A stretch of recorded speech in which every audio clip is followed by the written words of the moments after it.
अस्सलामु अलैकुम नाजरीन एक्टेड बेच से इस्तकबाल करान पानिस प्रोग्राम पे ऑनलाइन पे इस पे पता हर बटवार या आतवार नो मुनफरिद प्रोग्राम है तय ब्रोट कन पे सप्तान आज करो थोड़ा रसेना ये प्रोग्राम डिफरेंटली कंडक्ट बिकॉज ये सोन अजुक प्रोग्राम ये आज वुन कि अगर कह स्टूडेंट स्टूडेंट चाहान बस फॉरेन PhD करने या अप्लाई कर PhD खतर सह कमन चीजन तमिस पज ख्याल थवन क्या क्या मरहल हेक क्या क्या मरहल तमिस क्रॉस कर सो लैंग्वेज रोज सन आज अंग्रेज तो उर्दू तो तम किन यसान गोड़े तुम वन कि सोन प्रोग्राम यह रसाना मुख्तलिफ बाकी program so welcome, a warm welcome to all of you to our program Parent Online. Today we will be speaking about applying for fully funded PhD abroad. And with us are our guests from different parts of the world. And my partner, my co-host Urusa will introduce you to them. And after that, we will start the question and answer session. Over to you, Urusa. Assalamu alaikum. Thank you very much, Tahir. As Tahir very rightly said, it's a very important discussion and it's always our endeavor to widen the scope of our discussions. And since to give you all a first-hand perspective into how scholars, aspirants can apply for fully funded PhD programs abroad, we have invited our panelists and we extend a warm welcome to them. To introduce them, our first panelist for today is Mona Bhan. She is a cultural anthropologist and Ford Maxwell Professor of South Asian Studies at the Syracuse University, USA. She's also the co-editor of the Himalaya, which is a flagship journal of the Association for Nepal and Himalayan Studies. Our second panelist for today is Atha Zia. She's the Associate Professor of Anthropology and Gender Studies at the University of Northern Colorado, Greeley, USA. And besides that, she is also the founder editor of Kashmir Lit, which is a digital journal of Kashmir-focused writings. Our third panelist for today is Wasim Yaqub, who's a lecturer in History of Modern Political Thought at Queen Mary University in London. He's also a member of Kashmir Solidarity Movement and the founding member of the Association of British Kashmiris. We extend a warm welcome to all of our panelists and thank them. And without wasting any further time, I request Tahir to please start the Q&A. Tahir. Thank you, Rosa, so much. अपने तमाम मेहमानों को हम तहे दिल से इस्तकबाल करते हैं अपने इस प्रोग्राम पे तो सारनी इस्तकबाल सनिस प्रोग्रामस पे and I will start with Wasim. Wasim, you are based in United Kingdom or you are from there. So my question to you would be how could students increase their chances of getting admission in the United Kingdom and what options of fundings are available for them? Thank you, Ty, and thank you everyone from Pend Online for this fantastic initiative. I'll be quick. So the first question was, how can you improve your chances of being admitted to a UK university? So the first thing I would say is to apply for a PhD in the UK, most of the time you should have a master's degree already as a qualification. For your undergraduate degree, your BA, you should have a minimum of a 2-1, so a 67 out of 100 mark or equivalent. And what you'll need to do then when applying is find scholars in particular universities across the country. Perhaps this is obvious, but I think I'll say the basics first. You should find academics or scholars working in your subject area, whichever part of the arts or humanities or social sciences it is. You should email them maybe with a short summary of what you're interested in and ask if they're interested and are willing to support you. Then you can follow up with a more detailed proposal of what you would like to do for your research and a CV and so on. At this point, you should probably consider speaking to maybe 5 or 6 people at different universities because some academics will not be willing to give their time, and you need to be careful that you choose someone who will take care of you and will support you because a PhD is not an easy thing to do without support. Okay, so that's one thing. You need to find academics who will support your research and your admission. The second thing to do is you need to pick the right, well, first of all, you need to pick the right university. You want to find a department where not just one scholar, but several scholars exist who can support you and will be interested in your research. Number two, you should also see if there are many PhD students in that department, attached to that department. You don't want to be alone. And if they have many PhD students, that will suggest that they have successfully supported PhDs in the past. The second question, I think, was concerned funding. So I would say in the UK, it is not so difficult to be admitted to a course at university for a PhD. The most difficult thing is securing funding. I'm sure it's the same across the world. The other panelists are from the US and Canada, so maybe I could say something to compare applying for a PhD in the UK with other places. The UK system is simpler and easier to navigate because almost all UK universities are funded by the government, state funded. However, compared to the US, there is much less funding available. UK PhDs are 3 to 4 years long, so they're shorter than in the US. And to apply for funding, mostly you will be applying for government funding, and this government funding is given to groups of universities around the country. There are 7 different groups per region. So for example, in London, there is a regional partnership. And academics in those universities will decide who gets funding. So you apply for a particular group of universities. So in the north of England, south of England, southeast, and so on. And your application is the same as your application for admission to the university, but it is much more competitive. I don't want to speak for too much longer, so I will say one other thing. For this national competition for funding, you are foreign nationals if you are a citizen, unfortunately, of India. So only 30% of the awards for PhDs in the UK are allowed to go to foreign nationals. So you are competing for 30% of the total. If you're successful, the funding will pay for your living costs per year. It's about £15,000, so that's fine. The real problem is funding from this national award will only pay a small portion of your tuition fees. If you are a foreign national, your tuition fees per year will be something like £16,000 per year. If you're successful for government funding, that will only pay for £4,000. So you have to secure funding from the government, and you have to find some other funding to pay for the rest of the tuition fees. And I emphasize this simple point a lot because unfortunately that will be difficult. There are other funding sources. I will provide a link. I can put it in the Facebook thread afterwards. So when you apply for funding, you're applying for government funding from the main competition, and then you need more funding to pay for your fees. I hope that's clear. I can give some advice about what you should do to get funding, but I think I've spoken enough right now. Tahir, did I answer both your questions there? Yes, Wasim, that was really wonderful, and we will be speaking more on these things, later in the show, so we can move to the next speaker. And Urusa has a question for that. Thank you very much, Wasim. That was a very detailed description you gave us about how we can look into it.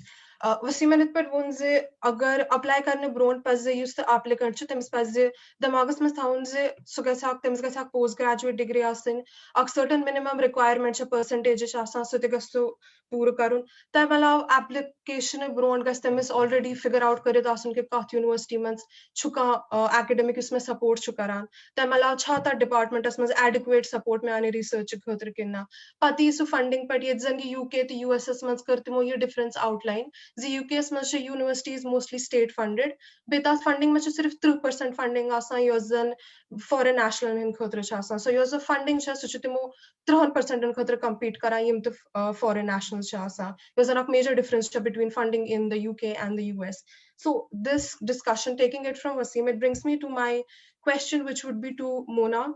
Mona, what do you as an academic expect in the proposal or in the statement of purpose from a student, given that students who apply from Indian universities or from Kashmir, universities in Kashmir, they do not have any previous expertise or they are not properly taught how to write an SOP or how to go about their proposals. So what do you as an academic in the US expect from that proposal, from that SOP? Could you please talk about that to us? Thank you.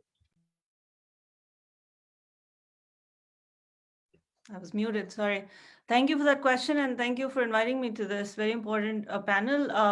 I mean, a lot of us have been in conversation with a number of students from Kashmir, and this is, I feel, a wonderful effort to reach out to a wider number of folks. And also, I think from our end, I just want to say it up front, we are trying to figure out what kinds of mentorship programs and modules we could potentially be setting up in the future to engage with interested students. So having said that, the SOP, I mean, it's a zaruri document, in my view. It's one of the key documents that the first thing that at least, I go to, or the committee, I've seen committees go to, it's the SOP, right? The statement of purpose. So what is that document supposed to do for you? And what is it supposed to do for the committee? It's a mirror, right? To your personality, to your scholarship, to your expertise, to your training up until that point.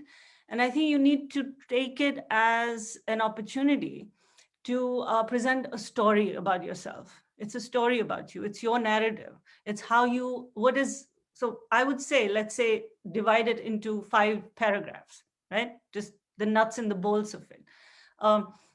Divide it into 5 paragraphs. It should be no longer than 2 pages. 2 pages is what you do. But those 2 pages, you need, tarashun you to keep coming back to it, to edit, to keep doing that work so that it's very precise and yet persuasive, right? So it's precise and persuasive. I think these are 2 ways to look at what an SOP should do for you.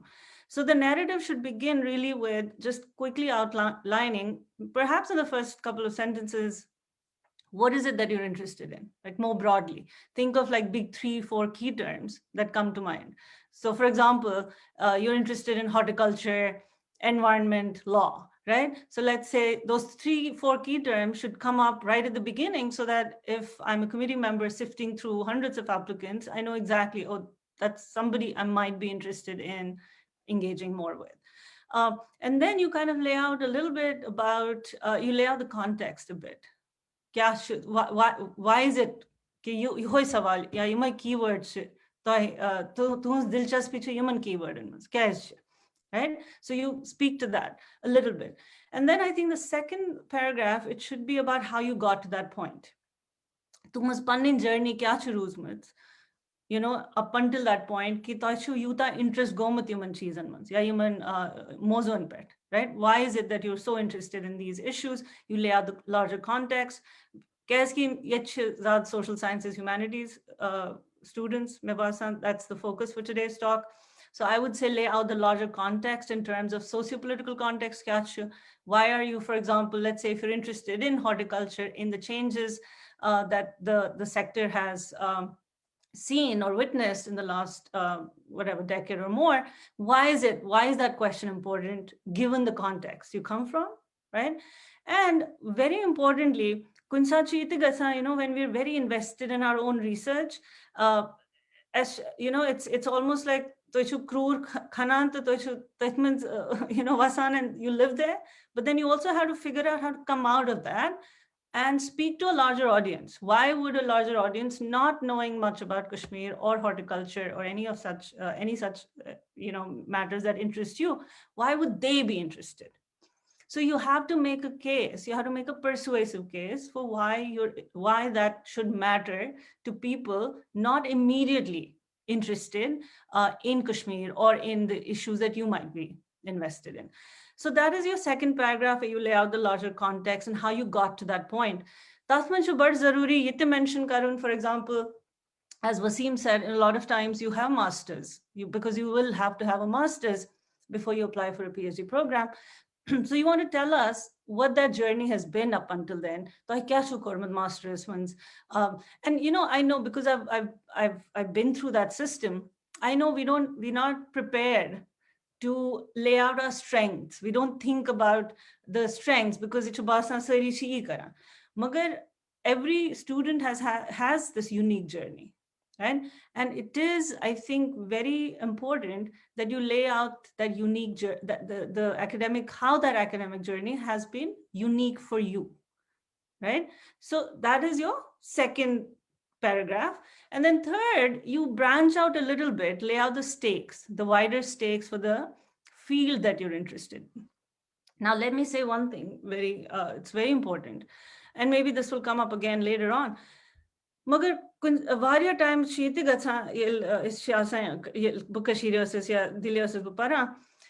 I wanted to switch fields, and actually because we're almost trapped by our fields, right? Because that's how the education system is. But think creatively, think on a different scale, because one amazing advantage, right, of coming to the US, for example, for a PhD is to think across fields, think beyond what you probably are trained in formally. So for example, I mean, I was talking with a student from the biological sciences who had done some very amazing work on law, right? And she didn't know if there was a program, right, for her in the US that would help her bridge these seemingly divergent interests. So my point is there is. And that's the strength of pursuing a PhD here, is the interdisciplinarity, right? That's a component I'll probably come to later on as well. So don't feel caged by your fields. For example, biology, biology, I mean, I was a zoology student in my undergrad and I made the switch, but it was a hard switch for me to make. And so I recognize why people feel trapped by their fields. So don't feel that, be creative, but tell us, what is it in the SOP? How is it that you're thinking about these things together? So for example, agar toishu biology background, magar toishu yatsa anthropology PhD karun. To give you a very specific example, how would you try to bring these two interests together? And what is it about the context that has allowed you to think of these two fields together? So in short, SOP is once, and at the end, very end, you have to tailor or craft your SOP based on the university that you're applying for. And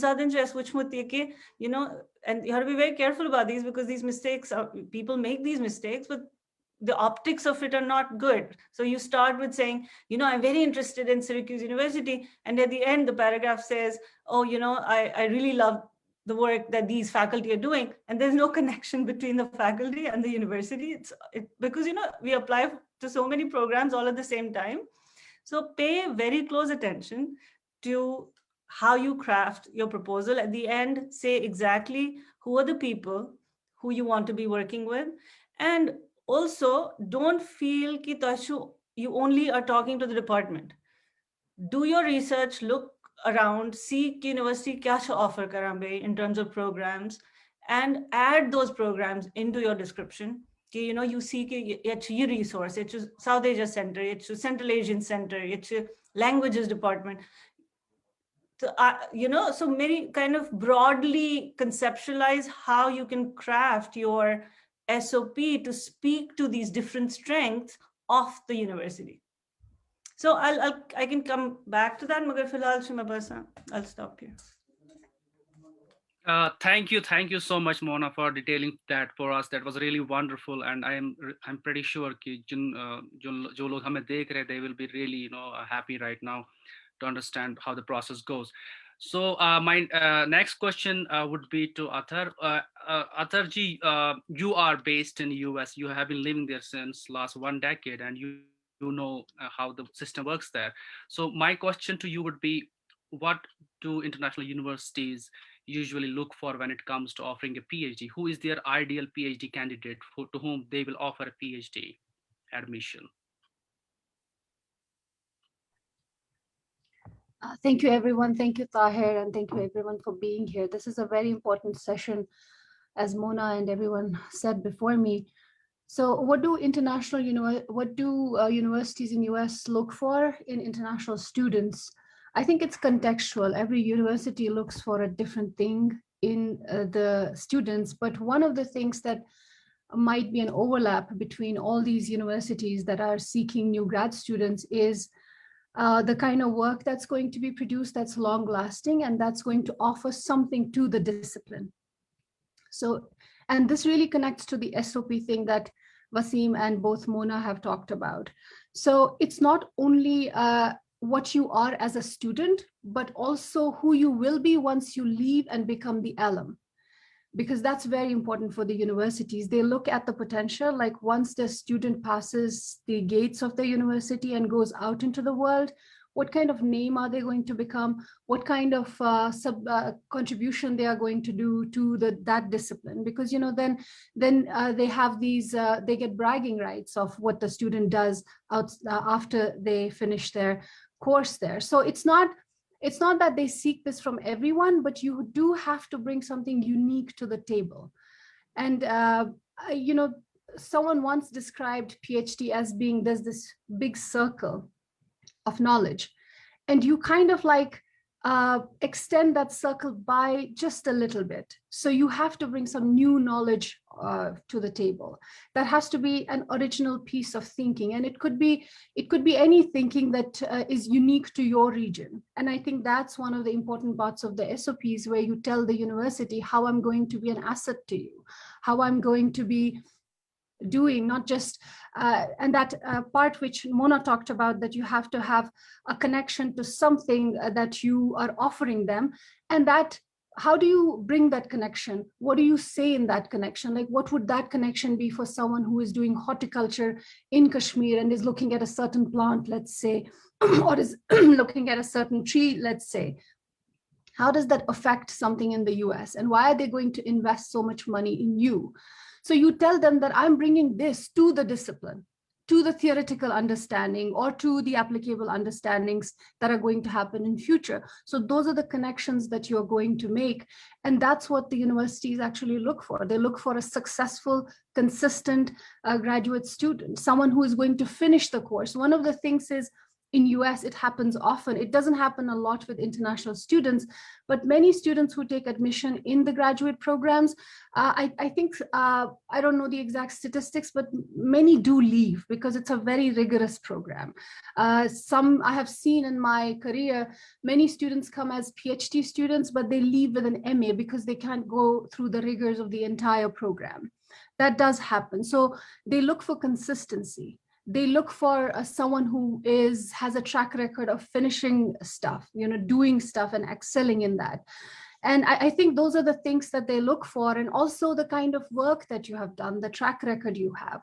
Again, you don't have to be daunted that, oh, I haven't done anything in my undergrad or my master's, or if you have had a career outside master's and then apply to the grad school. It's not that you have had to have done some kind of rocket science all the time, but you have to show consistency towards the proposal that you're going to offer them and say that this is what I want to work on. And that proposal does have to have a connection to the discipline. And that's very important to the people who are working in that university, of course, and to the other departments as well, because they look for collaborations, like how many collaborations and how is this student also going to bring in grants? Because universities, when they look at a graduate student, they don't only look at a successful graduate student that they're going to invest in, but someone who has the capacity to draw more money, because it is going to cost you something when you do your fieldwork, especially, let's say, anthropology. In anthropology, when you have to go back to the field and study and be with the people, you require money. You require money for that project. So consistency is one thing, and then what do you bring to the discipline? And by that token, what do you bring to the university once you are done with your course? I think that's what I have to say, unless someone has to add to that. I think I just want to add one thing there. Compared to, let's say, what Wasim was saying about the UK system, maybe, and I don't think I might have heard it wrong, that some students can go to the UK even if they don't secure full funding.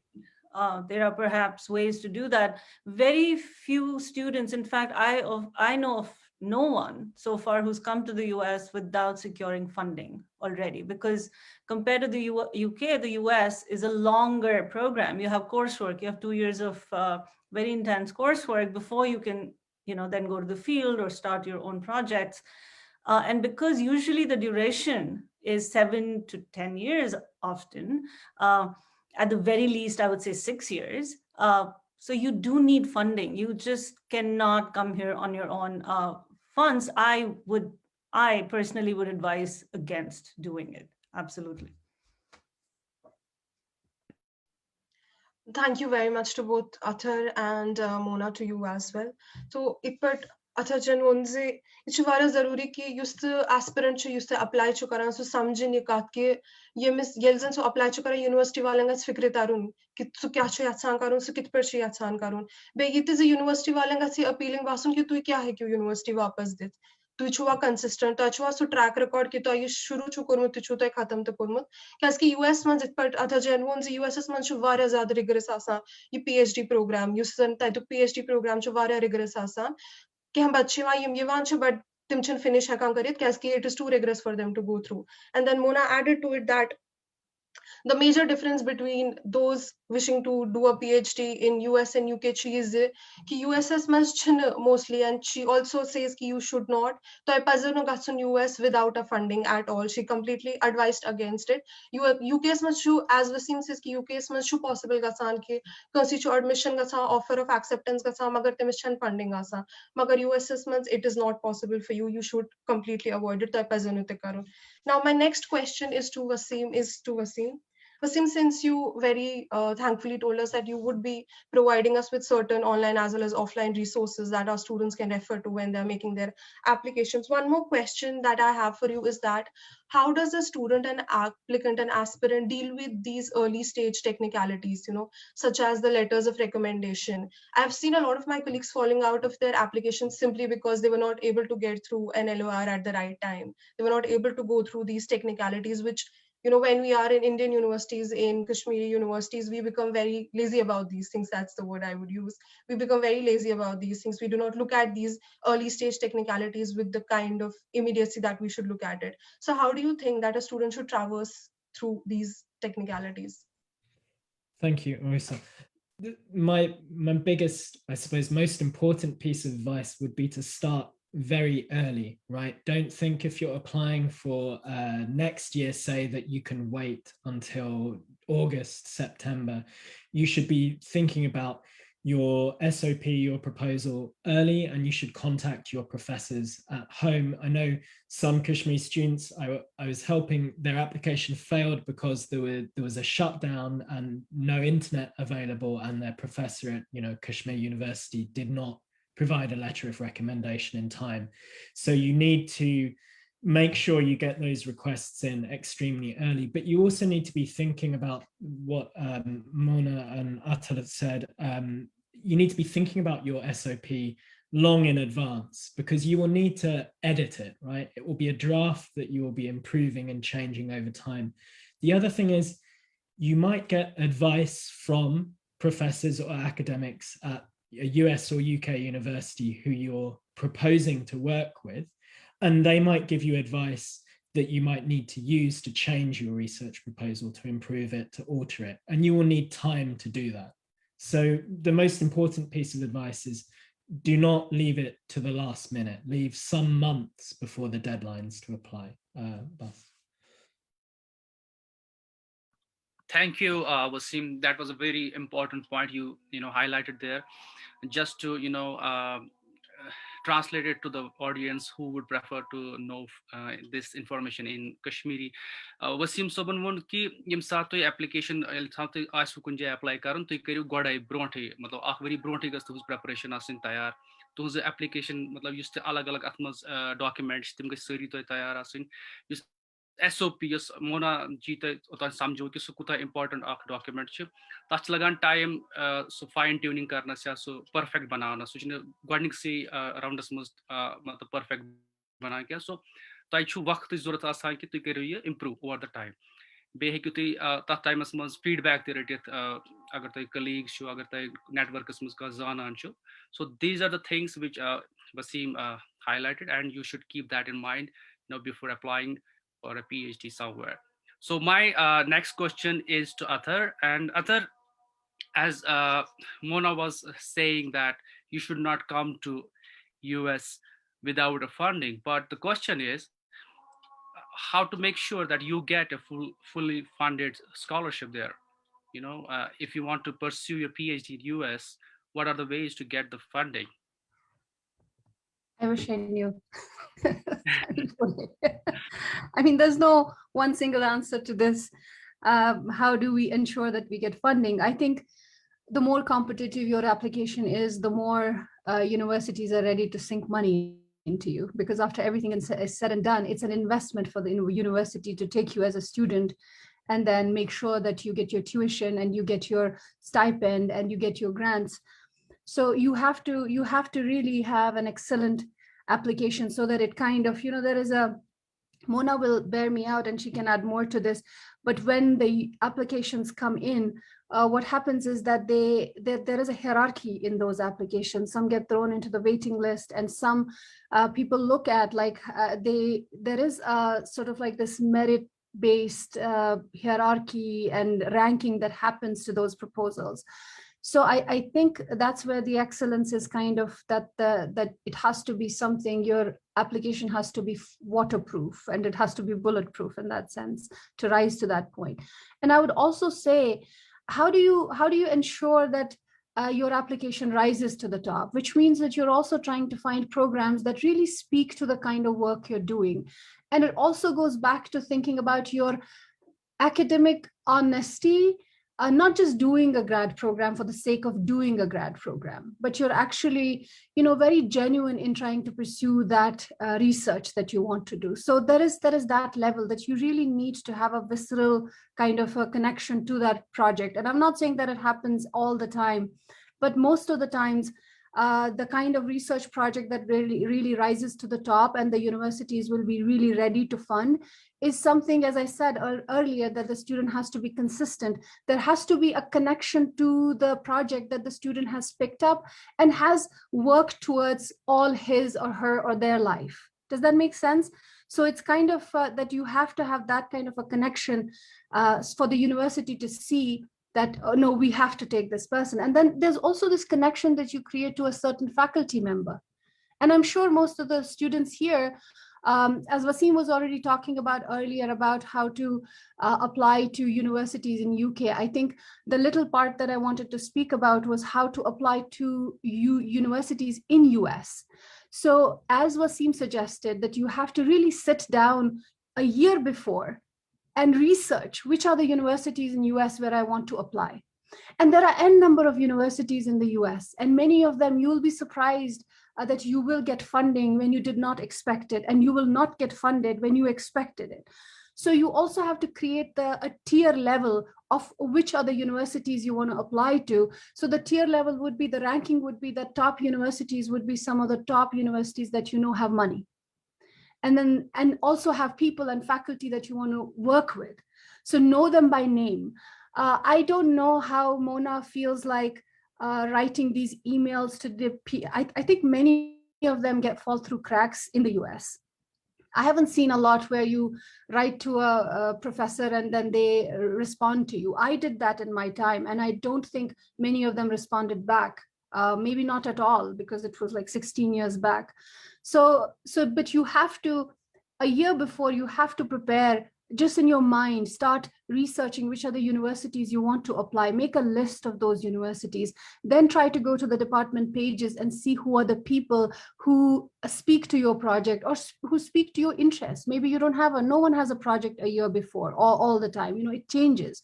So make sure you do that. And then also ensure that you have had some kind of a connection to the thing you're going to offer them as a proposal. And that connection can be anything. Like you would have volunteered at a special place. Like if, I mean, my previous training was as a journalist. And Mona talked about the disciplinary changes. They are so vital, and you have to think creatively about, like, if I'm a journalist, which are the departments that can take me? So how do you do that? You go to department pages and then you look at the grad students that are there. And grad students usually will talk about their previous MAs. They will talk about what they're doing now. So you see those connections, like how is my degree in science going to speak to anthropology, because it looks like I might want to be an anthropologist? What does my training as a journalist speak to sociology, so to speak, or any humanities and social science subject? So look at the department faculty, look at the department grad students. What kind of grad students do they take? So it means that there is a lot of thinking and legwork going into this entire process a year before.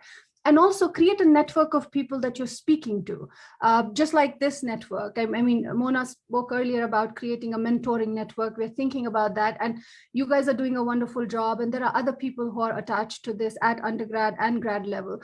So create a network. And here's this thing, as Kashmiris, we have a mindset, and not just as a Kashmiri, but the entire South Asia, we have this mindset that if I'm asking people for information, it's some sort of a favor. But I don't think we have to get out of that mindset, and we have to talk to people. You have to talk to people like us who are here, or people like you who are in Kashmir and have had that experience. So while you're researching, you also have to fall back on those conversations and programs like this to see how much thinking goes into it, and also know that this network is going to be very important. And as you are researching for the universities, creating a ranking-based list, and finding out the faculty and finding out grad students, you're kind of thinking about how you will be unique in providing this proposal to these people. And I think you will create genuine connections to the people who are teaching that particular thing that you want to research.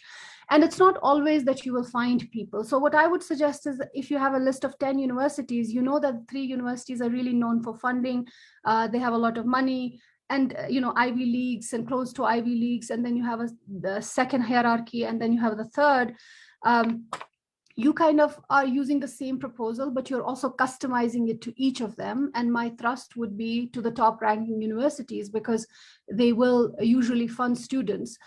So that's basically the process. I think it's a lot of legwork. It's the same things that Wasim and Mona have already said, and it sounds like a repetition, but that's what you need to be thinking about. You have to come across as a genuine candidate, and not just someone who wants to do the PhD. It's like, I sometimes think that even though education is so commodified, and now we have so many graduate students, but it still is, in US at least, it's a very, very rigorous system. And there are people who really look for that consistency, and they look for people who are going to be, they're going to offer the discipline something even after they have left the department. So all of that just goes into your track record, and that all goes into making a successful application. It's all about your work, your consistency, and what you're offering the discipline and the department.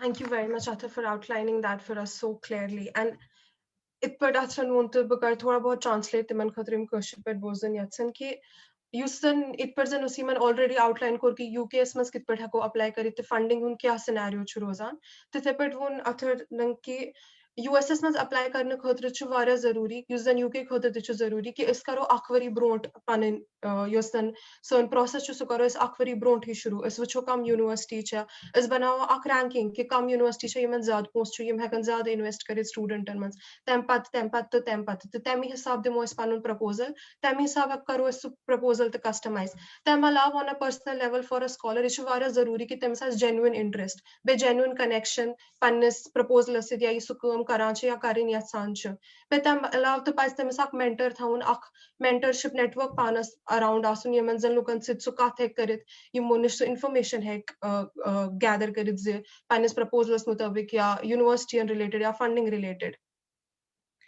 And taking from this, my next question is, Mona, for you. Since we have had some conversation around how a student can traverse through these early stages of applying for a funded PhD, my question to you now would be that once a student gets through that stage and is able to enroll into a PhD program, what do you think are the challenges that a student faces in the initial stages of the PhD? It's very difficult to get through that first stage of PhD, given that once you move from India or from the subcontinent, the South Asian scenario of higher education into the global North system of higher education, it's very different. Your expectations they're very different. They're very high. Department expects a certain kind of output from you since they are investing in you, just as Athar said, that they invest in you, so they also expect you to give something back to them. So how do you think that a student should be able to go through it? What do you suggest? What is it that they can do to go through that first year?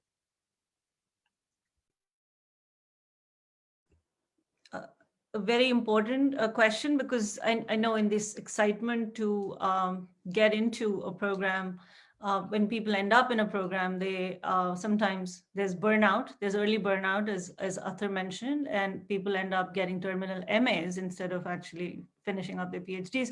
And a lot of that sometimes has to do with, and that's something I want to highlight here, the question of fit, right? How well do you fit in the program that you picked? Or, sometimes the committees also end up picking people based on the sort of initial impression they get from the application.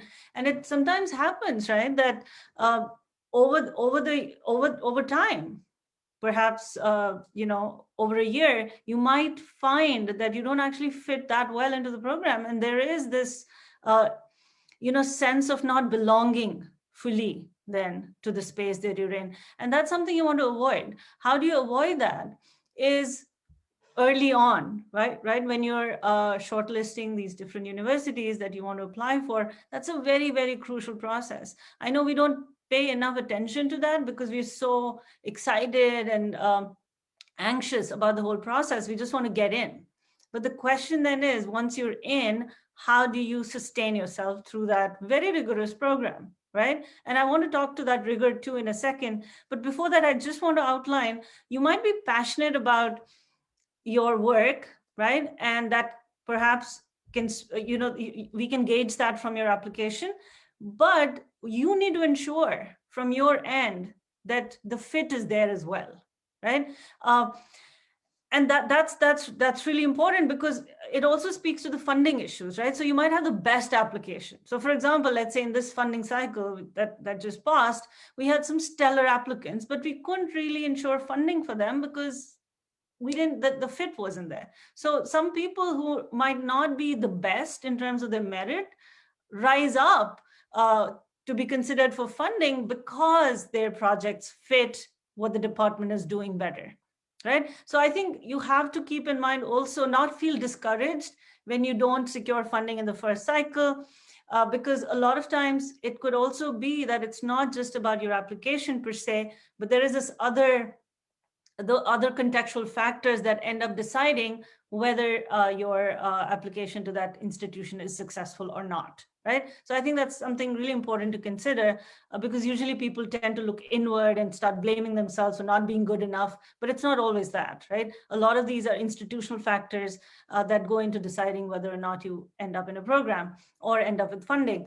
That's one. The other quick question before I get to the actual question that you asked me, I think it's really important also to not sort of berate yourselves for being lazy. I know, Urusa, you mentioned, we're lazy and we don't do this. A lot of this is institutional training, right? It's institutional resources. So for example, with letters of recommendation, it's very difficult because that's not part of how the faculty in the subcontinent necessarily think about promoting their students, right? Because they don't even oftentimes know their students that well, unfortunately. So the letters of recommendations don't reflect what they should reflect, right? And to me, after your SOPs, your letters of recommendation are the second most important part of your application process. So something you need to very carefully think through is, who do you ask for those letters? And oftentimes your professors in the subcontinent will tell you, to likhiv letter, and then I'll sign it, I'll endorse it, right? That's just the worst practice. And this is also, I want to tell this to faculty members who are listening in, to other people who are mentors. Please don't do that with your students. I think that's, this is the best service you can do for your student, is to write a solid letter that is detailed, that is specifically tailored to the candidate. We don't want to hear, he's the best student ever. That doesn't do anything for me. If I'm reading a letter of recommendation, I need to understand how the specifics of how this person has worked in collaboration, perhaps, or as a student in someone's class, right? So if you get me those details, I'm more inclined then to engage with the candidate, rather than getting this very generic letter of recommendation eulogizing the candidate, right? Which doesn't do anything at the end of the day. So letters of recommendation are very, very, very important. So please pay close attention to who is it that you're asking for letters from. Anyways, coming to your question of how do you sustain? So I think part of the research, this is part of how you do research for where to go, is to see, apart from the department, who, of course, going back to what Athar said, look up who the graduate students are. See if you can establish contact with them beforehand, right? See what kinds of communities are possible in the places that you go to. Oftentimes, we don't recognize how isolated lives can be in the US, especially if you're coming from, these dense social networks that we're all a part of at home. And we come here and we're thrown into this, alien, unfamiliar space. We don't recognize often how alienating that can be for somebody who's just coming in. And given the rigor of the program, how taxing it can be for someone to belong. So how do you ensure that even before you come here, you're already part of some communities, how you're already part of some networks? So for that, as people have mentioned, see who the grad students are, see what kinds of social communities exist.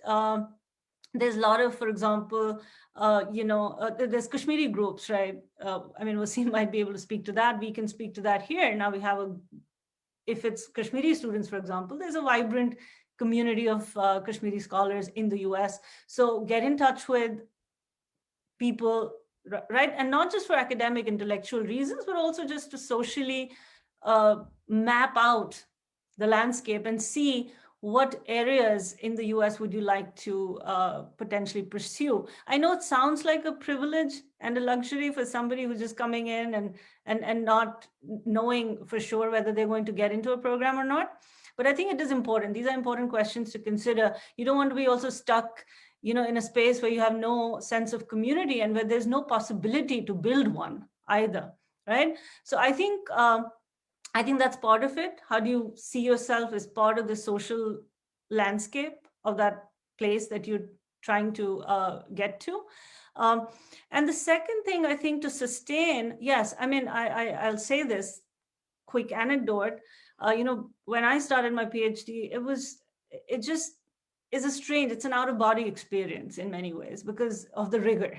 And we're not used to that kind of rigor, at least, in the institutions we come from. It's not that we don't do hard work. We're extremely hardworking people, right? But we just don't know what it means to do that kind of hard work and toward what goals, right?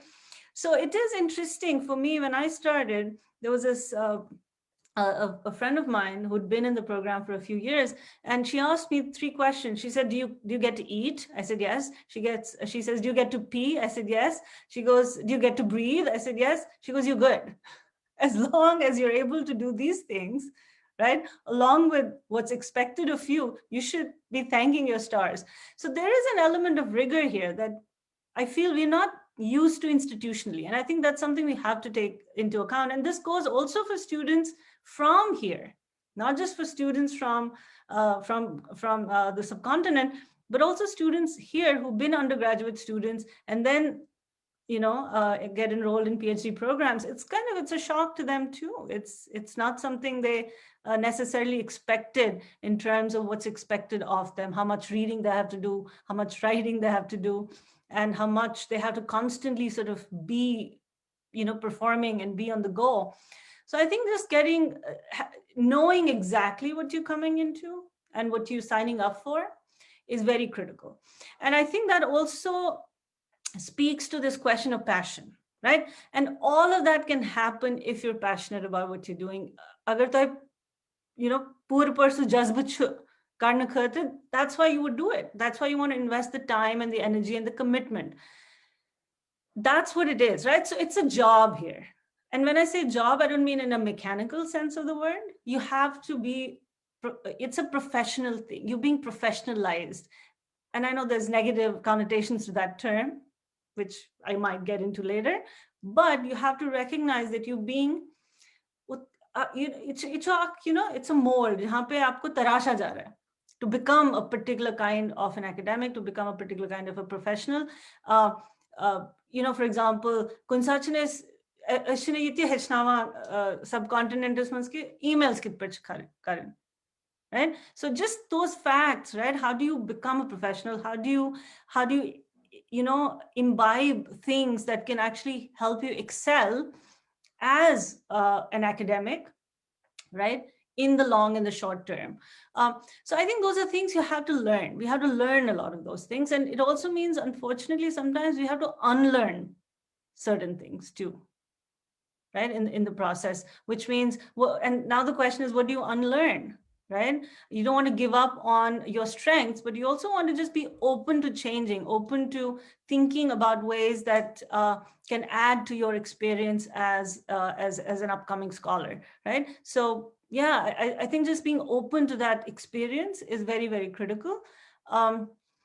Yes, I think that's what I'd like to add to that. And when I say that you have to be open to experiencing things differently, I feel, sometimes when we say this to students as a mentor, when I say this to students, this is how please don't write emails like this, write emails in a respectful way, so that you can engage the faculty.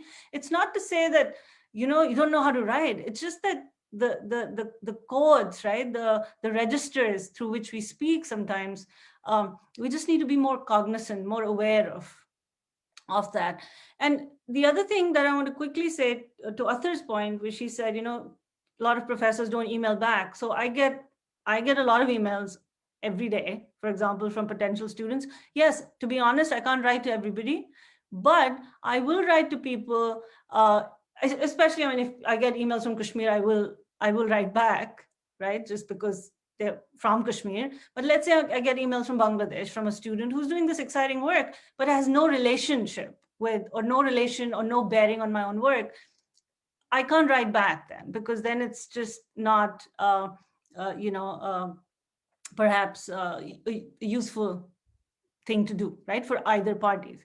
So I will write if, for example, the email is tailored very specifically toward how their project speaks to my interest or the interest of the department or the interest of the larger university. So I think doing that research, putting in the work to figure out what that fit is very, very crucial.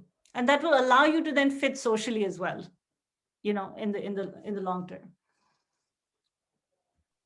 Thank you so much, Mona, for highlighting these very important points. I think I will now move to Wasim, and my question to you is, are there any top tips for someone who's currently writing their research proposals? What would be your suggestions?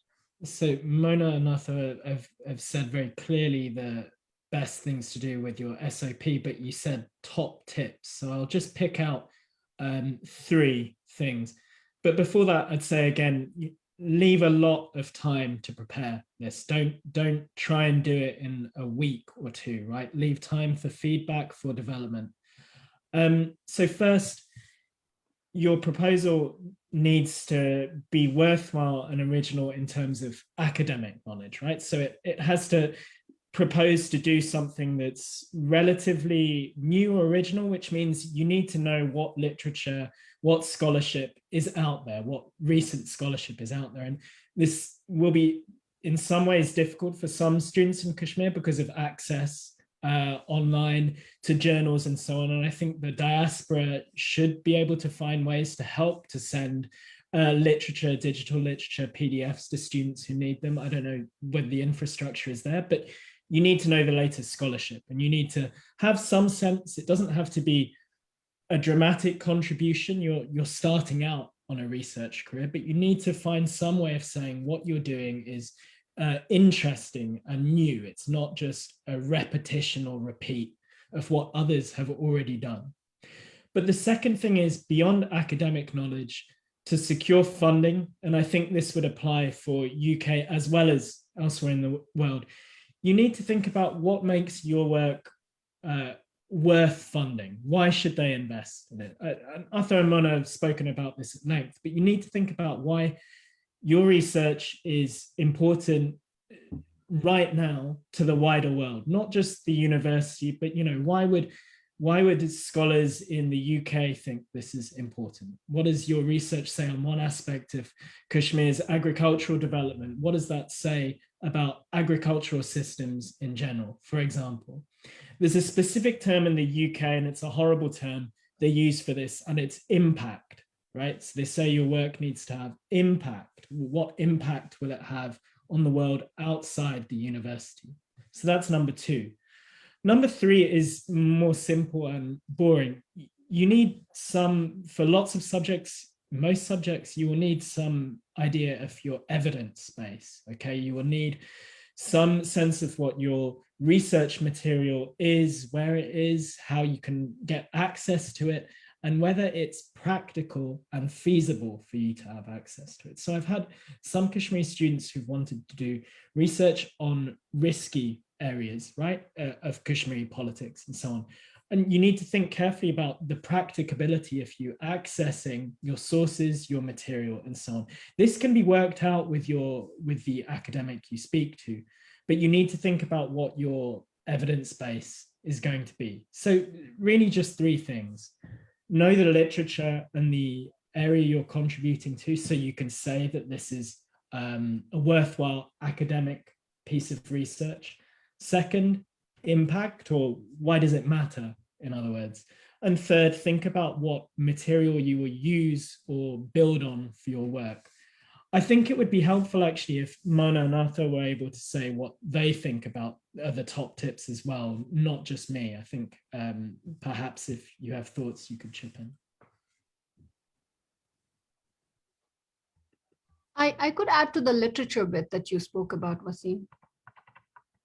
So I feel like when you're doing your statement of proposal, you do have to you have to state what you want to do. Then you have to state like what it is going to do to the discipline and also add to the university. And the middle part is talking about the literature review. Like what has been done, what's the precedence in the discipline. So you kind of speak to the canon, you speak to the already people who are, the rock stars of the discipline and who speak to your project. So which means that you have to have read an entire plethora of literature. But at the same time, there is one upcoming trend that I want to kind of tell the students. And the upcoming trend is that, especially in social sciences, there's a huge push towards decolonizing knowledge.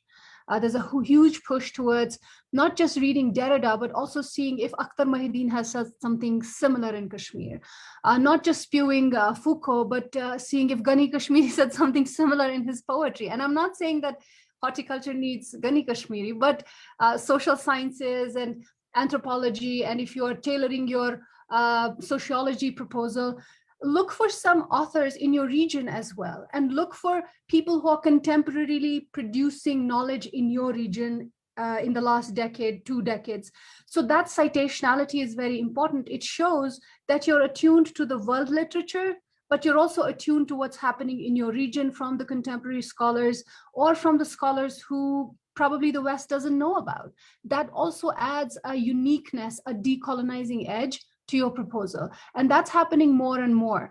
I think like when we see proposals come by and they are trying to use that kind of knowledge, that suddenly makes it more meaningful, because the West, especially US, is looking out of whether guilt or it's genuine. That can be debated later on, and it's a different discussion altogether.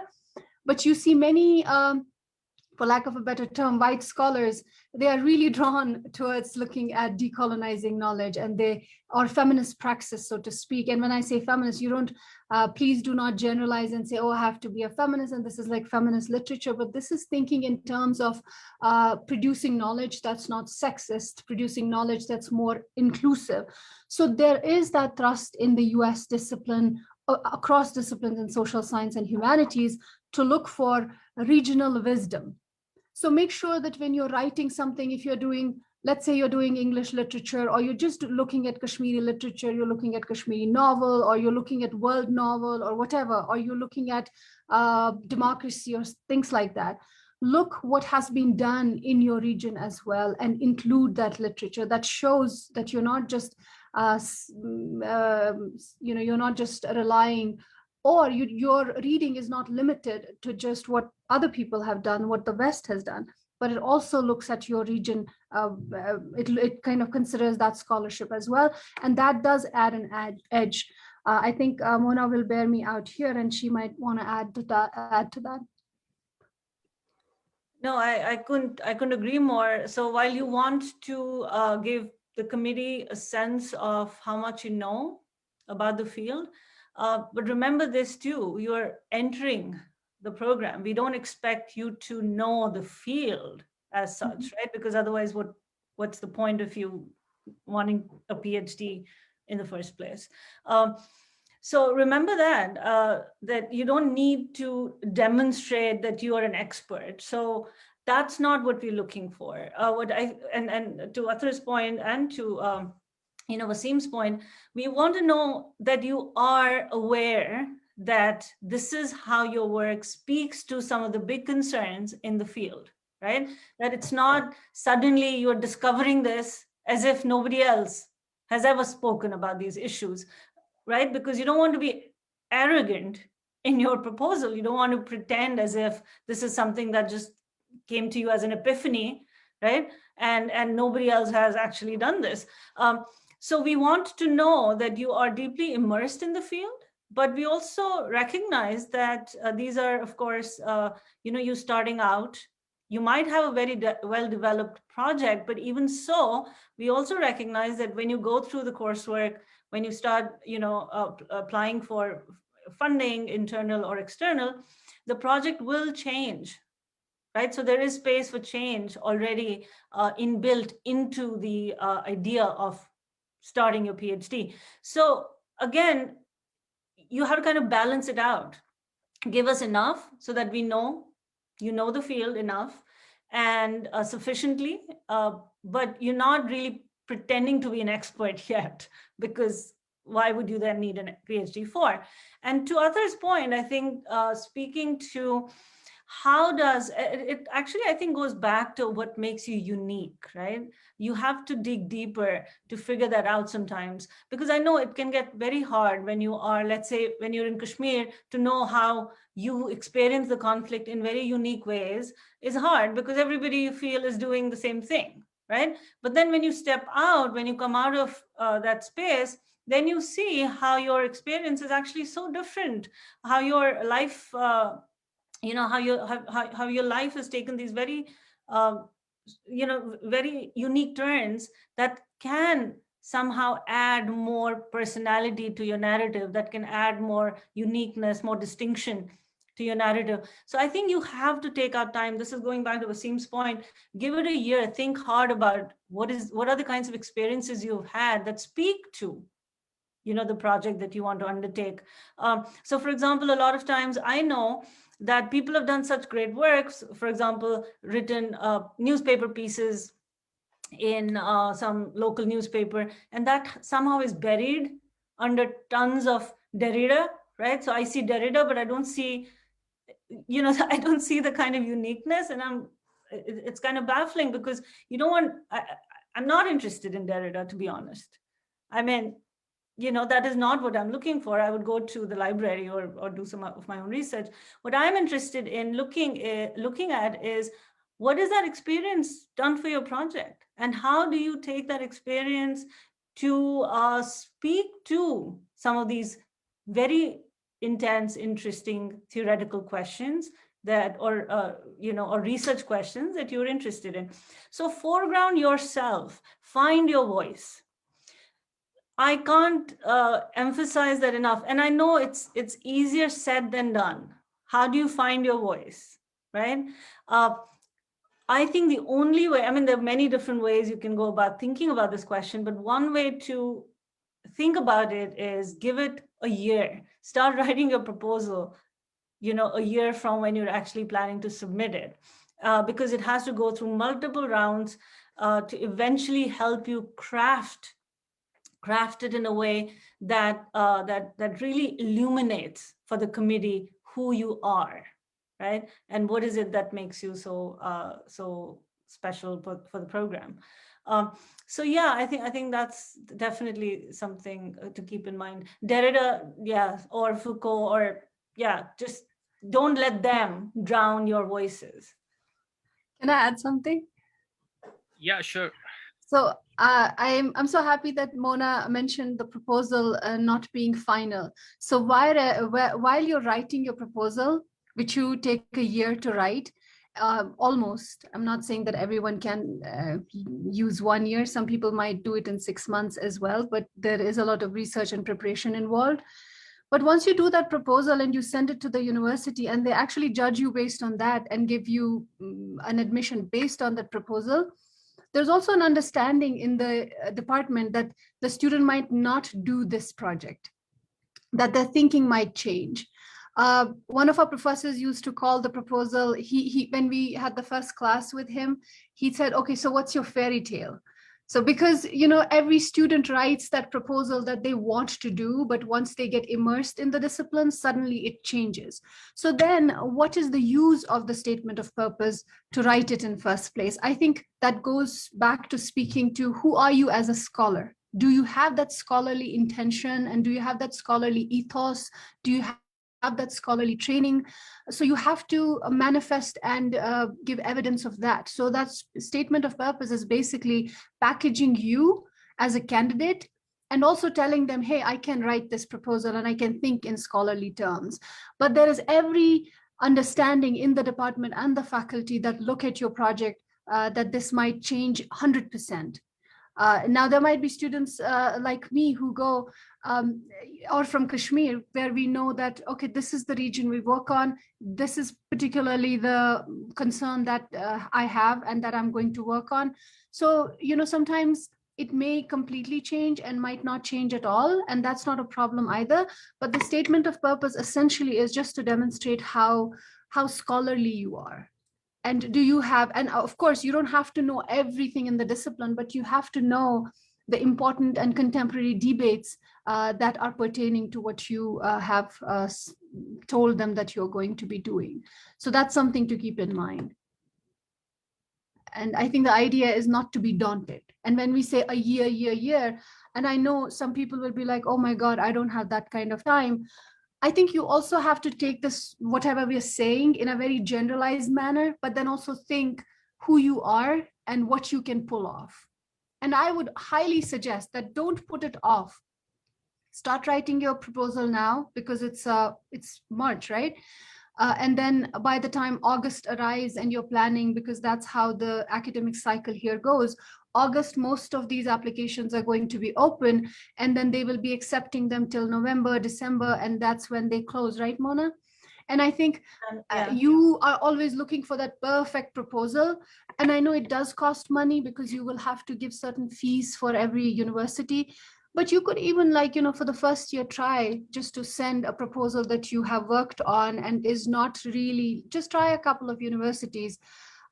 You never know. I mean, I think it's important to do that kind of, if you can, and get some feedback.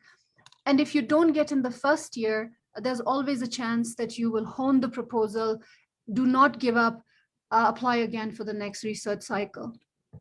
I think one important thing we didn't mention at all, and I think we should talk about this, is the GRE, the standardized exams that you have to take. So when we talk about this 1 year cycle, it's not so much just, it's not just about your SOP. It's not just about, trying to figure out who's going to write for you eventually. It's also to make sure that you have your GRE test scores, ready to be sent out. So the GRE itself will need some preparation, at least 3 to 4 months, I would say.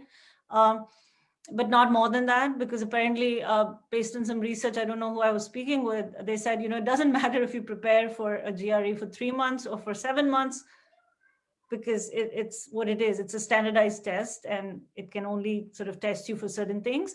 But unfortunately, the GRE test scores do play some part in how your applications are assessed. So for example, that's part of it. The GRE, I want to make sure people know that. And the other important thing that, to be honest, I didn't think mattered that much, but I'm now beginning to realize last 2 years, based on the institution I'm at, that a lot of faculty actually are also very interested in your transcripts, right, in your grades. So what have your grades been? And why, for example, let's say you don't have a GPA of 3.5. It's also this GPA system that you might not be used to. So that's something you want to get used to. You want to learn a little bit more about how, this grade point average is calculated, at least in US schools, because your grades will have to be translated into that standardized score.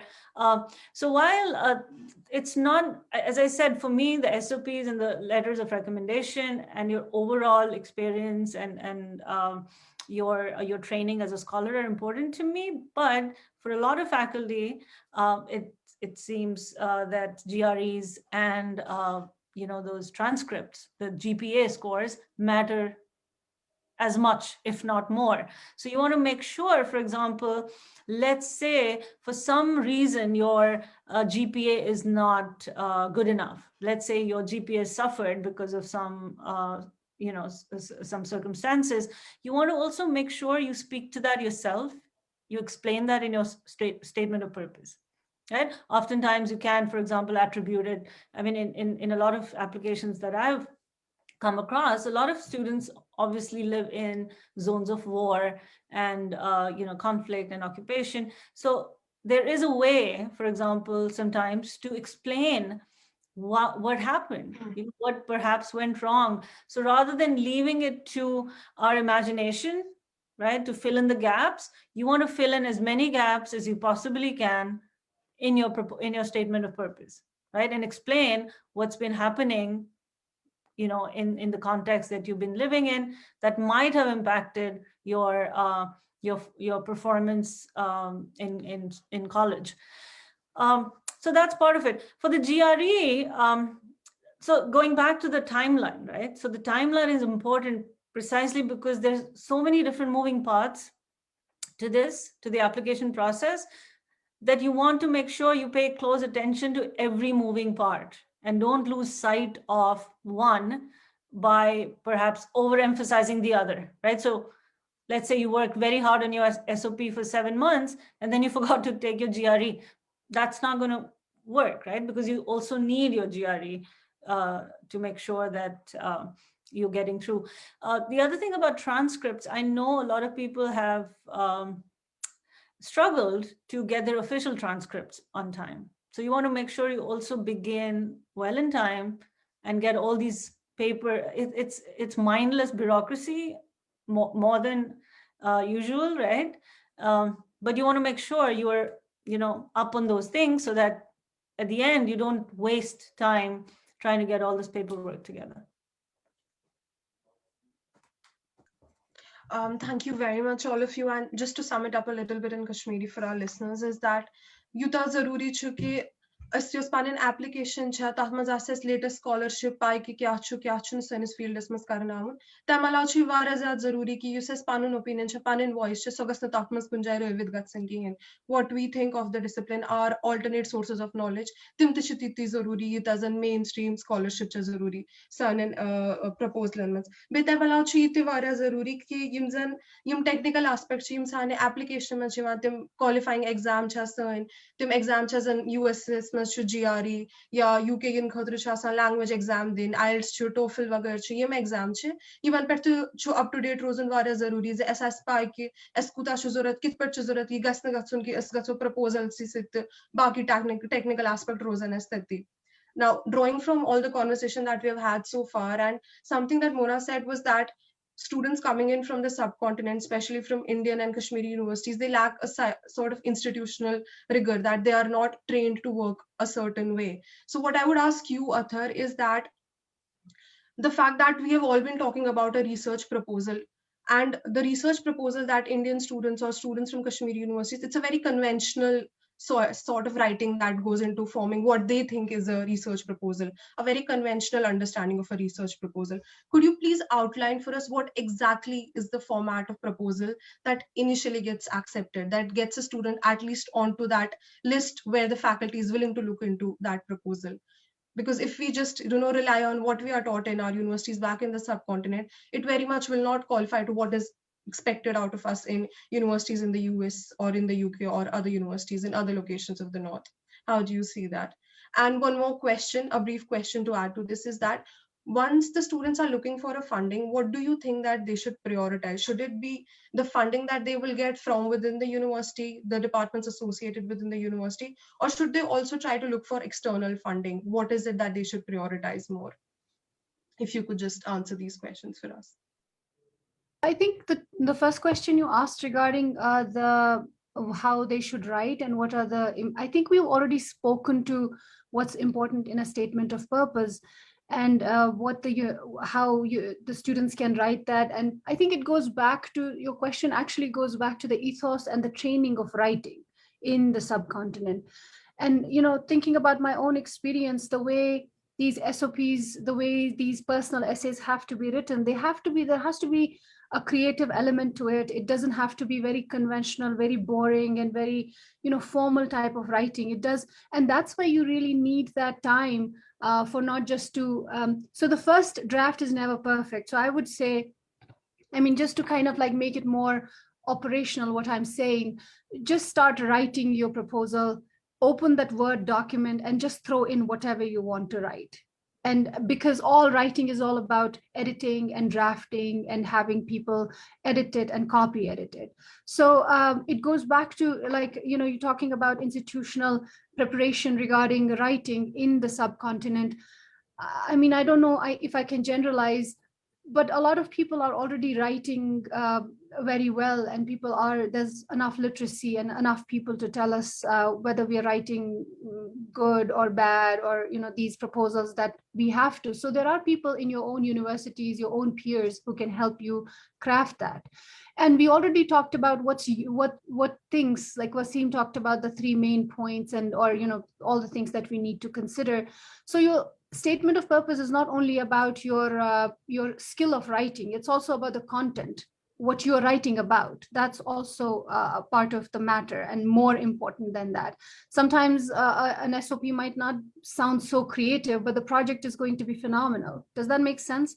So it's not one thing or the other. I would say that do not worry about the skill of writing. Do not worry that, I didn't have that institutional training to make me write SOPs.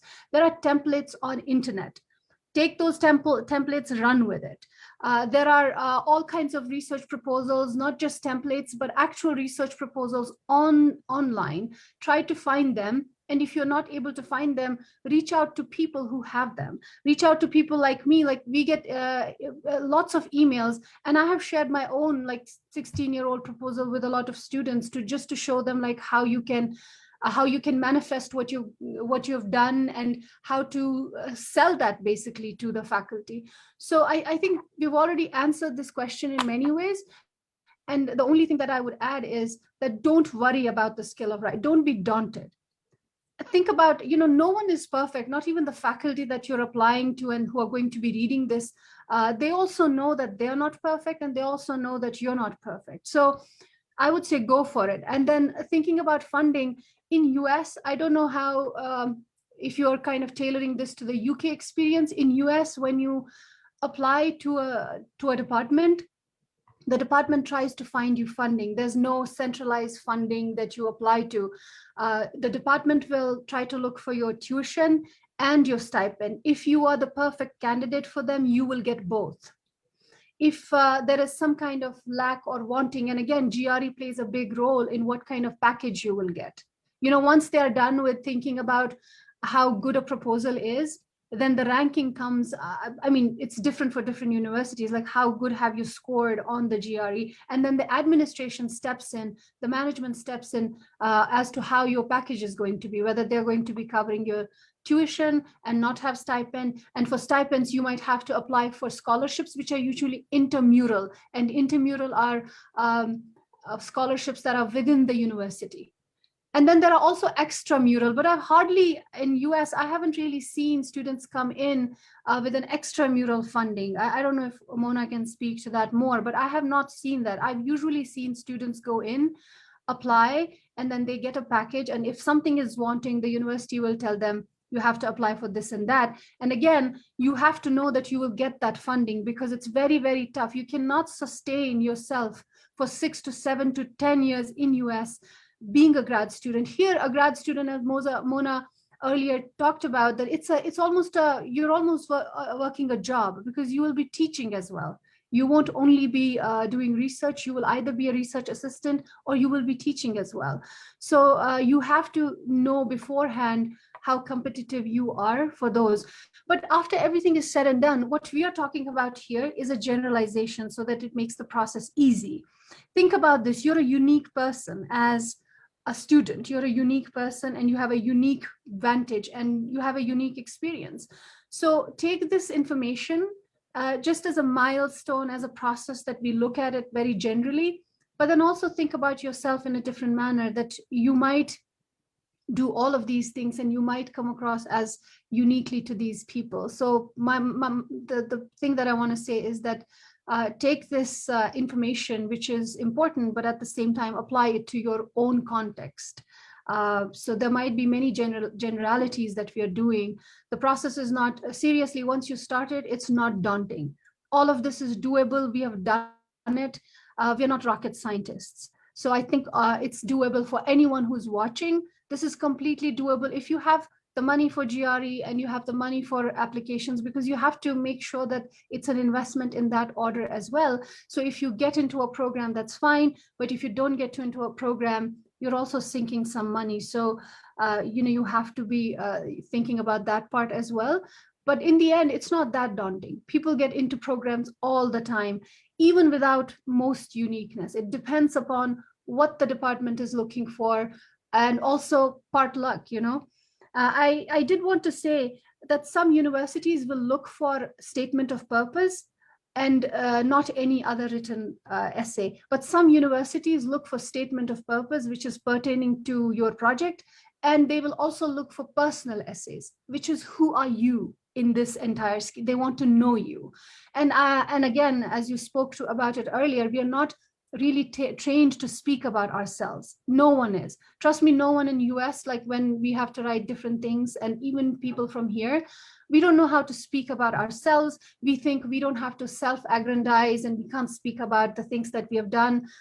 So I would say be a little shameless there, because you have to tell yourself and sell yourself to people in a way that they don't know you personally. So be very manifest, be humble, but at the same time, tell them what you have done and how it connects to their university. So be very careful and think about that statement of purpose for some universities means only the project, and then they have a personal essay, like UCLA. If you apply to a UCLA Women's Studies program or something like that, they will have a separate personal essay, and then they will have a proposal. So pay attention to that. Like, what are the overlaps? What can I write in personal essay? But then it does not have to be in the SOP as well. So as Mona spoke earlier, that you have to speak to the experiences of growing up as well in a certain space, and why are you interested in this project? So for some universities, it might go into the statement of purpose, but for some universities, you might have to take it out and put it in the personal essay. So pay attention what the university is asking for. Each university is unique. Especially in US, there is no common application. You have to apply to each university differently, separately, and you have to customize. As Mona said earlier, there's usually errors that you're speaking to the university, but then you're naming some other people. That happens because you're applying to a lot of places. Pay attention to where you're applying and customize your each letter to that particular university. I think that's, and then asking for mentorship. This is very important regarding the letters of recommendations that people will be asking for. And that's very important. When I was looking for letters of recommendation, like I had journalist experience, then journalism experience, some experience in grad school in Kashmir University. So I was actually looking for people who had worked with me. So these letters were not like, sometimes early on when I used to work with students, they thought that letter of recommendation is a character certificate. Remember, we have the character certificate in the subcontinent and Kashmir. It's not a character certificate. They don't want to know whether you are dependent, like dependable in that, like whether the government thinks of you as charactered. What they actually want to know is that there are people who have worked with you, who know you are consistent, who know you have a potential. Usually in every letter of recommendation, you will see that the person vouches for that this person is going to be an asset to your university or asset to your department. That person should have an experience of knowing that you can be an asset. Does that make sense? So which means that you have some overlap of work. If that is a teacher, that teacher knows that you do best work and they mention that he did this project or he was this engaged with the department. Similar goes for any kind of work that you have done. So you have letter of recommendations that can come from professors, that can come from internships, and that can also come from people with whom you have worked, but you don't have a formal designation, like you volunteered somewhere and there was no designation, you were just working. So those people can also vouch for you, but and that in case if you don't have many letter of people who can recommend you. So, and that people can fall into those impediments. So think about that, think creatively.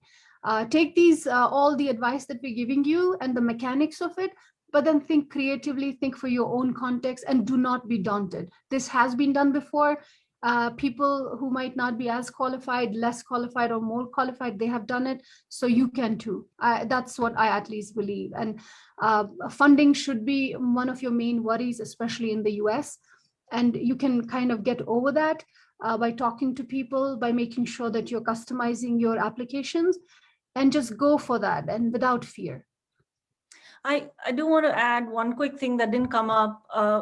So in addition to your personal statement and your SOP, so at Syracuse, for example, we also ask you to submit a writing sample. So that's also part of the package, a very important part. So you also need to think very carefully and critically, right, about what is it that you want to present? What part of your work do you want to present? It could be it could be, you know, a paper you've written for your master's. It could be a master's thesis. Don't submit the whole thing.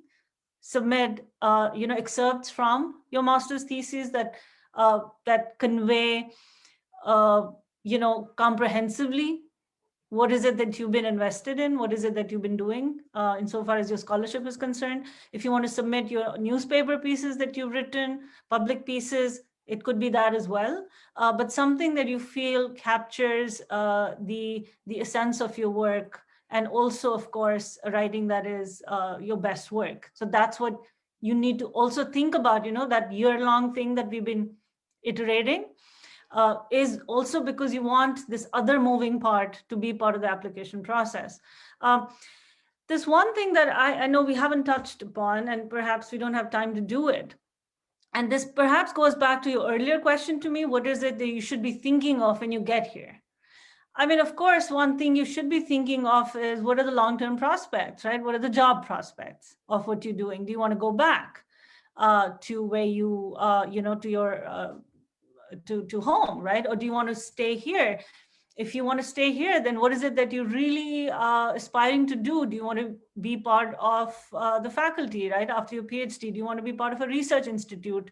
I think doing that kind of research is even more critical now than it was perhaps when we started out, because the job market has shifted dramatically, right? In the US also. So for example, in anthropology, I'll just speak to our experience, there are very few jobs out there. And there's people struggling to find jobs.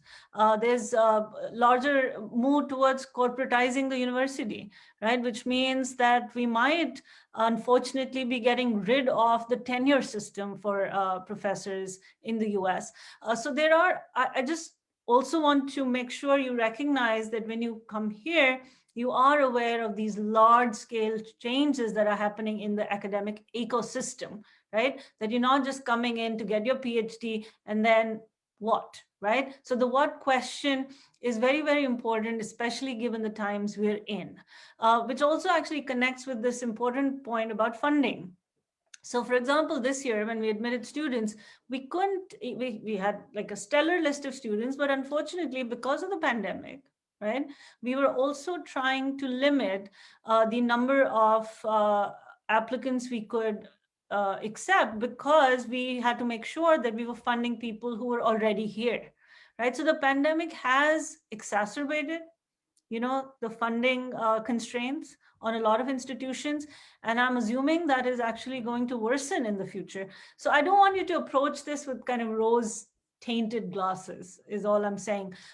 This should not discourage you from pursuing your passion, but I also don't want you to walk into this blindfolded, not knowing, what to expect and how the larger economic changes, the larger political changes are impacting the field that you're trying to enter, right? So do your research, ask questions. Going back to Athar's point, don't feel shy, don't feel restrained by this sort of thing that you might be burdening somebody with too many questions.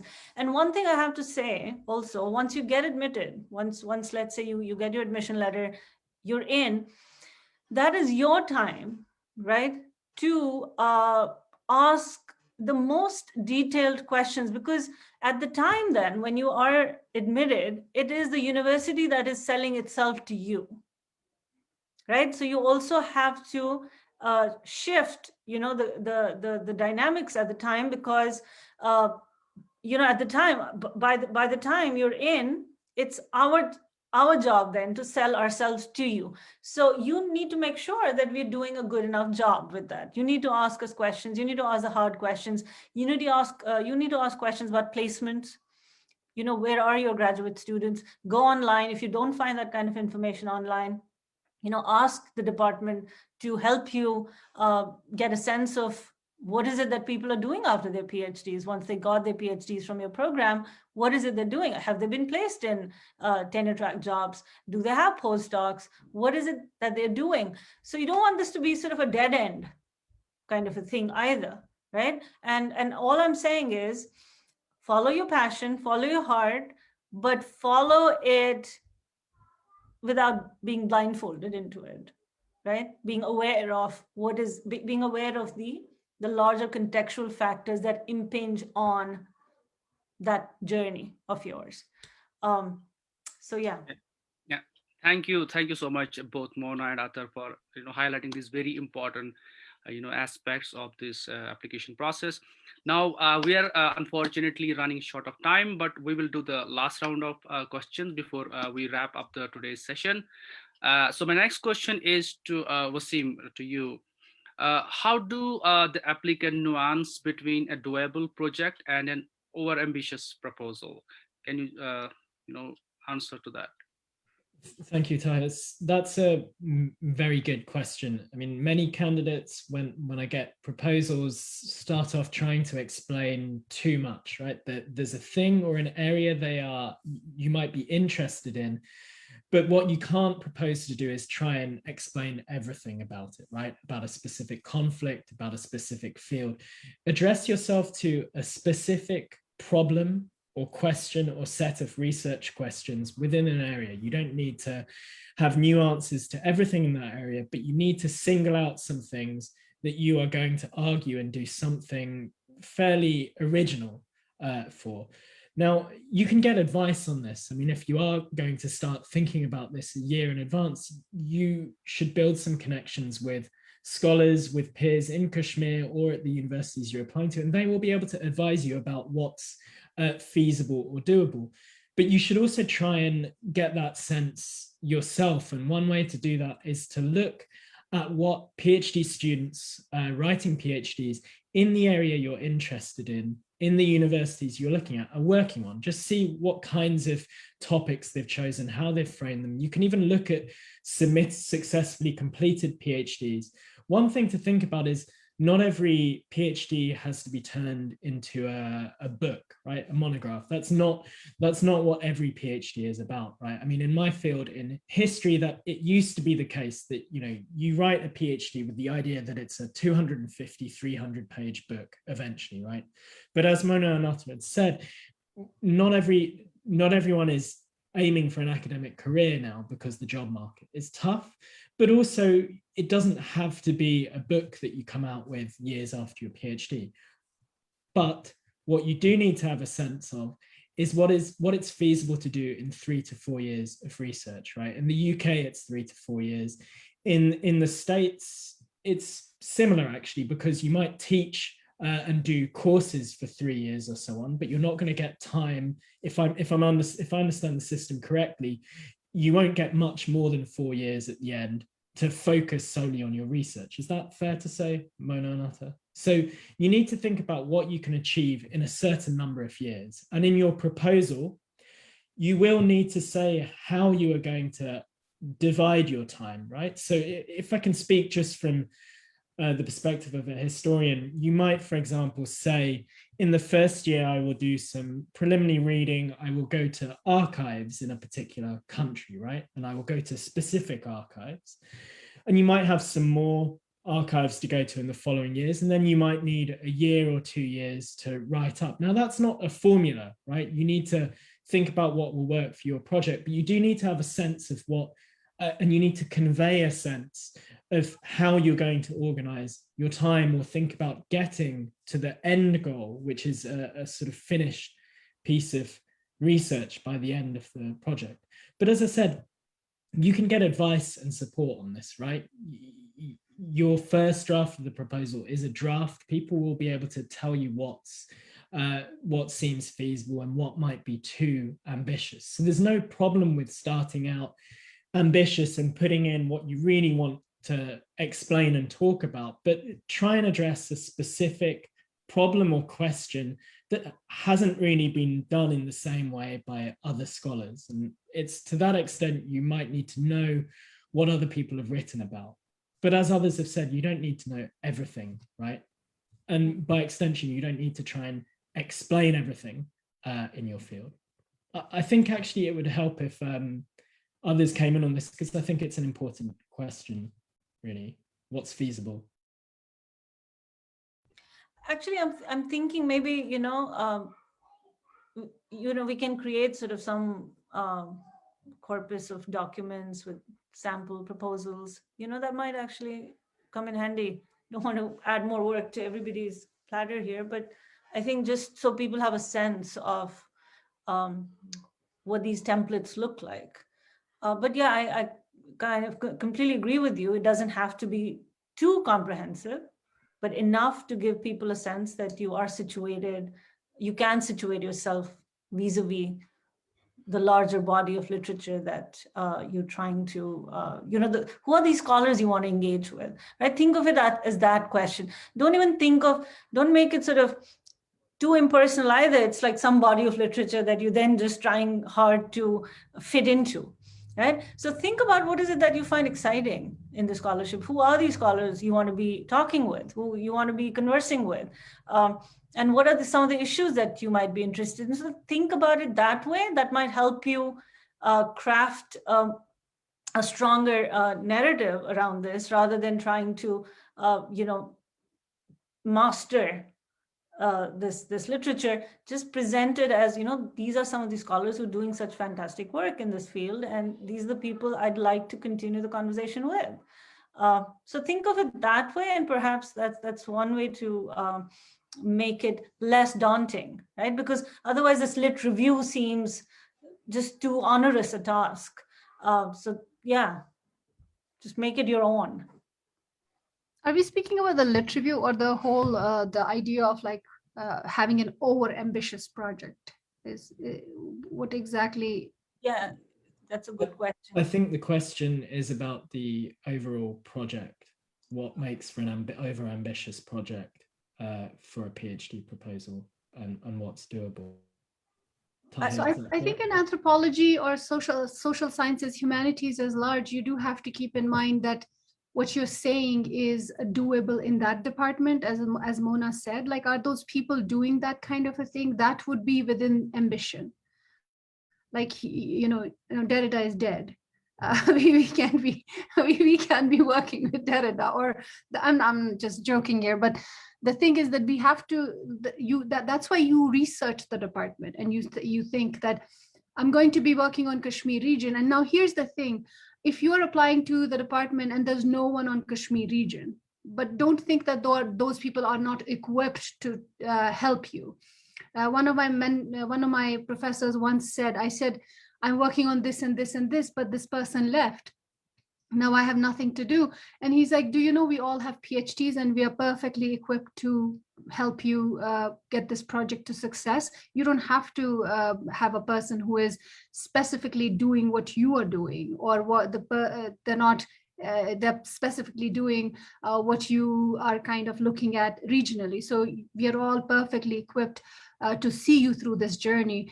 So you also have to keep that in mind, that your project speaks to the experience of a graduate student, because in social sciences and humanities, and that's the audience we are talking to today, because I saw some of the comments talking about science.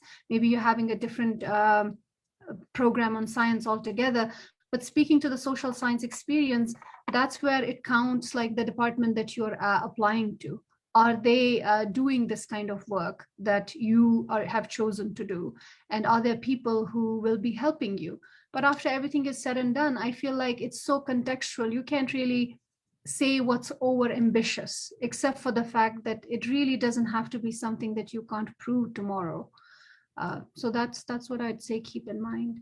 Yeah, I think to me, the way I hear the word overambition, part of what you go through, in your PhD journey is to scale down the ambition, right? So that is part of it. I know it sounds counterintuitive, but this is actually something, it's a skill we learn over time as academics. How do you scale down the project and make it researchable?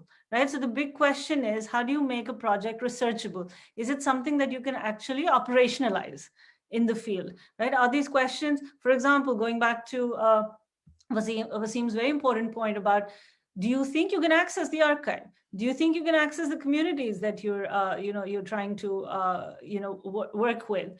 Is that even possible? I think those are important questions. You can't, because if you, let's say, have this exciting proposal, right? But there is no way for you to actually do the work or convince the committee that you'll eventually be able to deliver, then it's just not necessarily a successful project, right? So ambition or scaling down enough, and this is not to say that you minimize the rigor of the project. In fact, one thing I've learned over time as a scholar is my brain can go in like 10 different directions.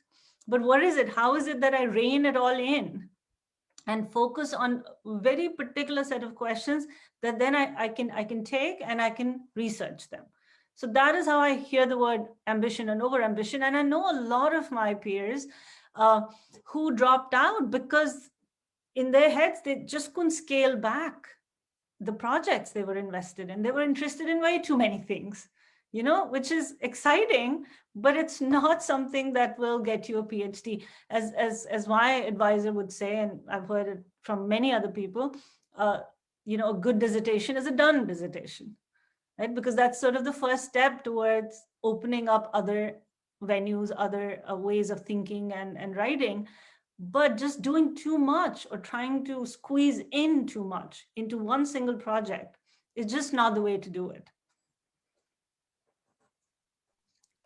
Thank you very much, Mona, Athar, and Wasim. And I think we've had a very, very engaging conversation. And I think it should be enough, at least some of it should be enough for our aspirants to get started on their applications and just start writing for the applications to come. So we do have a time limit, and I understand that one of you has to leave us much earlier. So any last message that you would like to give before we wrap this up? Any of you, any last thing you would want to say? I have to leave, so I'm going to. Yeah, Athar can start. She Yeah, has to Athar leave. can start. I would say don't be daunted. Put your ducks in a row. Start from now. Think January till December. Plan your GRE, plan your TOEFL. Start talking about your SOPs. Start looking for people who might give you recommendation, and also start thinking about what writing, and Mona talked about the writing sample. Many universities do need it, many don't. And also because of the pandemic, many universities have waived GRE. So make sure you're taking that into cognizance. TOEFL, I think, stays because they don't trust us that we don't know English despite being colonized for so long. So I think put your ducks in a row. Just make sure that your SOP is kind of brewing in your mind. In January, you're talking to people, you're gathering letter of recommendations, you're planning for GRE and TOEFL, you're doing your research, and create a network. And this is one thing with South Asians, especially Kashmiris, especially, that we don't really want to ask for help. It feels like a favor. Trust me, there's no favors here. And we are also trying to create a mentoring network. We've been arbitrarily, voluntarily mentoring people over the years. We get so many emails. I'm not able to get to all the emails. And for that, I apologize, which is why we're thinking, how can we institutionalize this advice that we're giving today? So we are thinking about a mentoring network, but reach out anyways. If you don't hear from us immediately, you will eventually hear from us, because there's so much we're teaching, we're doing other things, so we can't get to everything. But know that we're here, and one of us will get back to you. And we are also thinking of a mentoring network in future, how that is going to come about. All the templates and writing and whatever we talked about, it's going to be at some place on a website. And hopefully we'll talk on Parent Online again. And looking forward to future. I'll have to leave you now. All the best. Go for it. Done. The best SOP is a done SOP. So just begin writing, and God be with you. Take good care of yourself. I'll see you soon. Bye. Thank you. Thank you, Athar, so much. Thank Pleasure, you so much. hosting you today. Always. Thank you. So we can move forward, and Wasim and Mona, any last message you have for our viewers? I have a very brief one. It's that if you are thinking of applying to the UK for a PhD, look very carefully at the funding situation and think globally. If you can apply to somewhere in the UK and you're interested in scholarship, consider applying to the US as well. Don't put all your eggs in one basket, right? Because without funding, you will not be able to do the PhD. So think the two things together: admission into university and funding. Don't be, as everyone said, daunted. Other Kashmiris, the Kashmiris on this call who've got funding in both countries, right? So it's not impossible, but you do need to think far in advance and globally, right? Both countries, or in 3 countries, Canada as well, and think about what Europe as well. Germany is another place where Kashmiris have gone, especially in the natural sciences. So think broadly. That's all I'd say, and good luck. Yeah, so briefly again, I completely agree with whatever's been said. Apply, and apply. You won't succeed until you apply. So don't find this process too daunting, because it's not. As Athar said, it's something we've all done and we've all succeeded. And there's so many of us who do it every year. So unless you just take it on and just go with it, it's not going to happen, right? So the worst thing that can happen is you won't get in that particular year, or you won't get enough funding that year, but you apply in the next cycle, and something's bound to happen. But I think apart from that, just keeping in mind, as I said, keeping in mind the larger contextual factors that then shape your career trajectories, your options after you've done your PhD, after you're finished, think about that question also. I think that's a very important question that we sometimes don't give enough attention to, but I think that should be something that you take into account when you decide to apply for a PhD. As I said, it's something you have to live with for all your life. You're not going to give it 3 years or 7 years and then say, okay, I'm going to just switch things around. And that happens too, but you want to give it enough time and attention, and you need to be sure in your heart and in your head that this is the direction you want to pursue, right? Yeah, so that's, and reach out, as everybody's been saying, reach out, ask questions, seek advice where you need to hear suggestions, but then again, you craft your own trajectory. Nobody else actually can decide it for you. And we all come to our PhDs having gone through very unique circumstances. And those unique circumstances are what define us eventually as scholars. So I think keeping that in mind is very important too. Thank you very much. I would like to thank all our panelists. Thank you so much for giving us our time. I would also like to thank all of those who joined us and will be also viewing our session later on. Thank you so much. I think we would now wrap it up. So yeah, thank you. Fi aman Allah. Take good care.